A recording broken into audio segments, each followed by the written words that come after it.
রাধে রাধে। তো পাখির জন্য নিয়ে এসি পেয়ারা, এখন দুপুরবেলা, তাই পাখিকে ভাবলাম দুটো পেয়ারা দিই।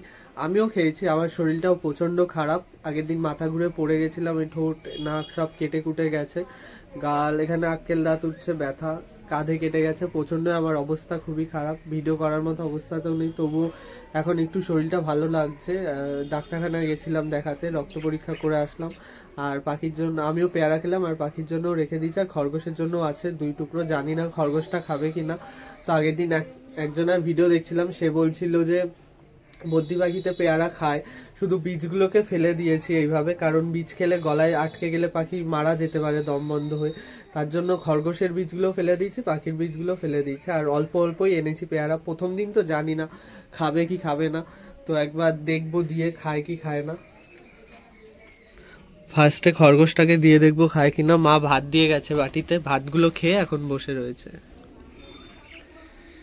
ওই দেখো টেনে নিয়ে নিল হাতের থেকে, খুব ভালো খাচ্ছে পেয়ারা। আমি তো জানি না পেয়ারা খায়, তাহলে আমাদের গাছে প্রচুর পেয়ারা হয়, ওকে কেটে কেটে দিতে পারি পাকিয়ে পেয়ারাগুলো। এখন জানলাম পেয়ারা খায়, তাহলে তো পেয়ারা দেবই। আর আমাদের গাছে 12 মাসই পেয়ারা হয়।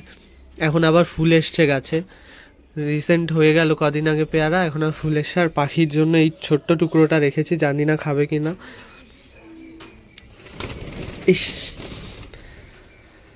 এখানটা দিয়ে দিই, দেখা যাক খায় কিনা। ভয় পেয়ে গেছে সব, খাঁচাটা নাড়া লেগেছে, এখন একটু দূরে দাঁড়িয়ে দেখতে হবে।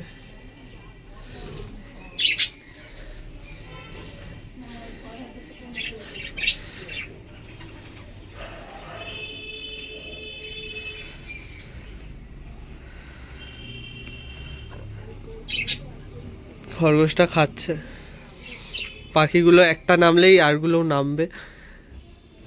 আমি প্রথমে ট্রাই করে দেখি প্রথম দিন যে খায় কিনা।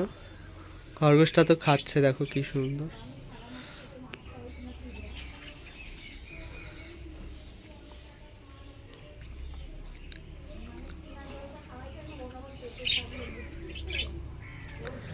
অনেকক্ষণ পেয়ারাটা দিয়ে রেখে দিয়েছি, খাচ্ছেই না, নামছেই না, ভয়তে যাই না। খরগোশকে দিয়েছিলাম, পুরো খেয়ে নিয়েছে, কোথাও একটু ফেলে হয়নি, খেয়ে দেয়। এখন মহারাজ বসে আছে, যে খাঁচা খুলবে অমনি লাফ দিয়ে আসবে।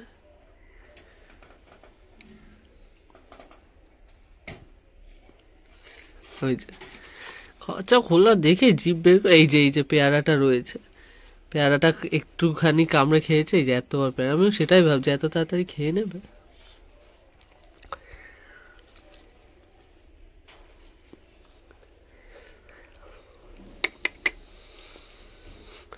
খাও পেয়ারা খাও, গুটলি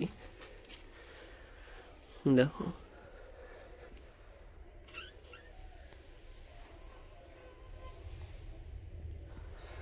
শুকছে শুকছে, মুখে দেওয়া নিয়ে বসে থাকো তুমি।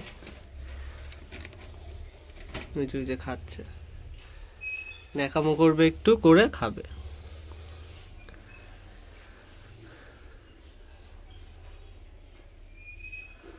পাখিগুলো তো নামছেই না, অনেকক্ষণ দূরে গিয়ে দাঁড়িয়েছিলাম, ক্যামেরাটা সেট করে গিয়েছিলাম, তবুও নামছে না পাখিগুলো। যায় না কেন, কিসের ভয় ওদের এত প্রাণে।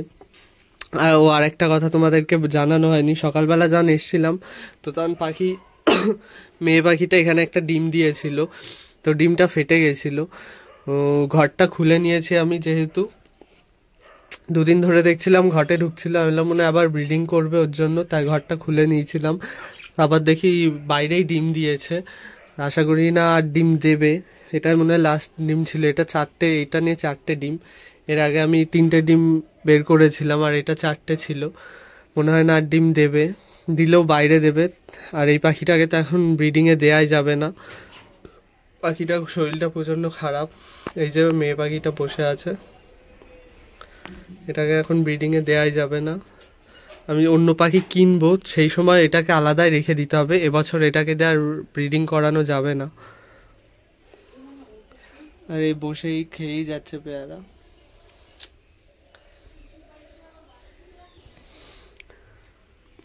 আমাদের এখানে 2 ধরনের খাবার পাওয়া যায়, তোমরা কোন খাবারটা দাও, কালো দানা না সাদা দানা, সেটা অবশ্যই জানিও। আমি সাদা দানাটা দিই পাখিকে খেতে, এটা ভালো। তো তোমরা কোন দানাটা পাখিকে খেতে দাও কমেন্টে জানিও।